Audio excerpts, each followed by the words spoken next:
आपके मुंह में संविधान की रक्षा शब्द शोभा नहीं देता है।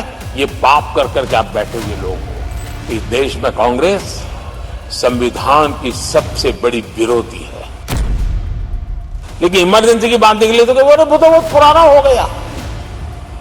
जो आपके पाप पुराने हो जाते हैं तो खत्म हो जाते हैं क्या?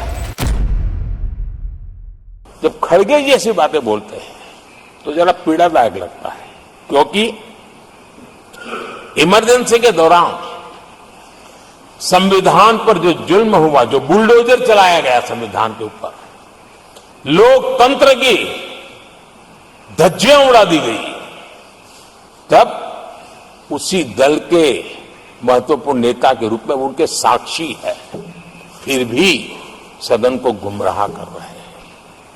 आदरणीय सभापति जी, आपातकाल को मैंने बहुत निकट से देखा है।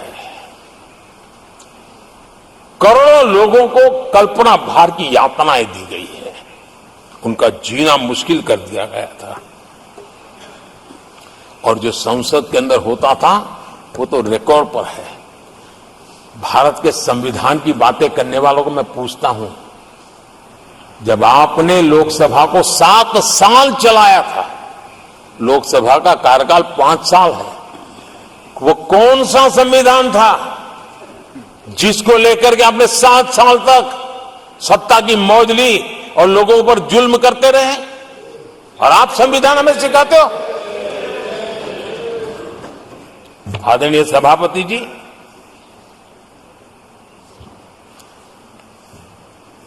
दर्जनों आर्टिकल्स पर, यानी संविधान की आत्मा को छिन्न विच्छिन्न करने का पाप इन्हीं लोगों ने उस कालखंड में किया था।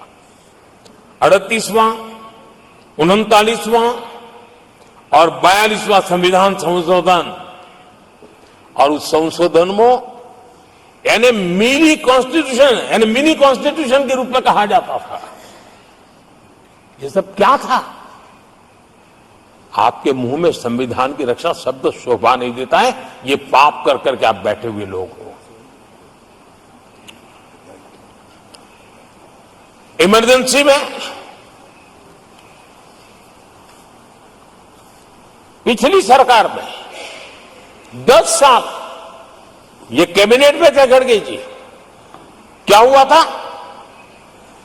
प्रधानमंत्री संवैधानिक पद है, प्रधानमंत्री के पद के ऊपर एनएसी बैठ जाना, ये कौन से संविधान में चलाए थे व्यवस्था? किस संविधान में से बनाया था आप लोगों ने? आपने देश के प्रधानमंत्री पद की गरिमा को चकनाचूर कर दिया था और रिमोट पायलट बनकर के आप उसके माथे पर बैठ गए थे। कौन सा संविधान आपको अनुमति देता है? आदरणीय सभापति जी, जरा ये बताएं हमको, वो कौन सा संविधान है जो एक सांसद को कैबिनेट के निर्णय को सार्वजनिक रूप से फाड़ देने का हक दे देता है? तो कौन सा संविधान था? किस हैसियत से बना गया था? आदरणीय सभापति जी, हमारे देश में लिखित रूप में प्रोटोकॉल की व्यवस्था है। राष्ट्रपति, उपराष्ट्रपति, प्रधानमंत्री, स्पीकर सब कैसे कहां होते हैं? कोई मुझे बताएं कि संविधान की मर्यादाओं को तार तार करके प्रोटोकॉल में एक परिवार को प्राथमिकता कैसे दी जाती थी? कौन सा संविधान था? संवैधानिक पदों पर बैठे हुए लोगों बाद में, एक परिवार के लोग पहले। कौन से संविधान की मर्यादा रखी थी आपने? और आज संविधान की बातें करते हैं, संविधान लहराते हैं, जय संविधान कहते हैं।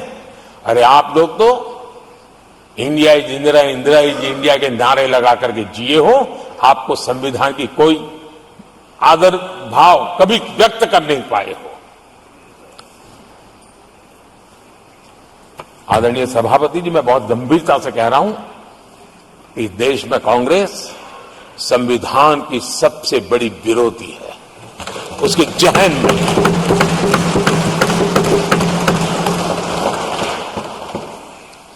आदरणीय सभापति जी, इस पूरी चर्चा के दरमियान उनको 200-500 साल की बातें करने का तो हक है, लेकिन इमरजेंसी की बात निकली तो वो तो बहुत पुराना हो गया। जो आपके पाप पुराने हो जाते हैं तो खत्म हो जाते हैं क्या? आदरणीय सभापति जी, इस हाउस में कोशिश की गई संविधान की बात करना, लेकिन इमरजेंसी को कभी भी आने नहीं देना, ये चर्चा करने का अनुभव है। लेकिन ये देश, इनके साथ जो लोग बैठे हैं उसमें भी बहुत लोग हैं जो इमरजेंसी के भुक्तभोगी रहे हैं, लेकिन उनकी कुछ मजबूरियां होगी कि आज उनके साथ उन्होंने बैठना पसंद किया है। मतलब अवसरवादिता का ये दूसरा नाम है। संविधान के प्रति समर्पण का भाव होता तो ऐसा नहीं करते। अब घिसी पिटी खबरें नहीं, देखिए बेहतरीन presentation, high quality informative graphics, more knowledge, सरल और आसान भाषा में सिर्फ 1 मिनट में।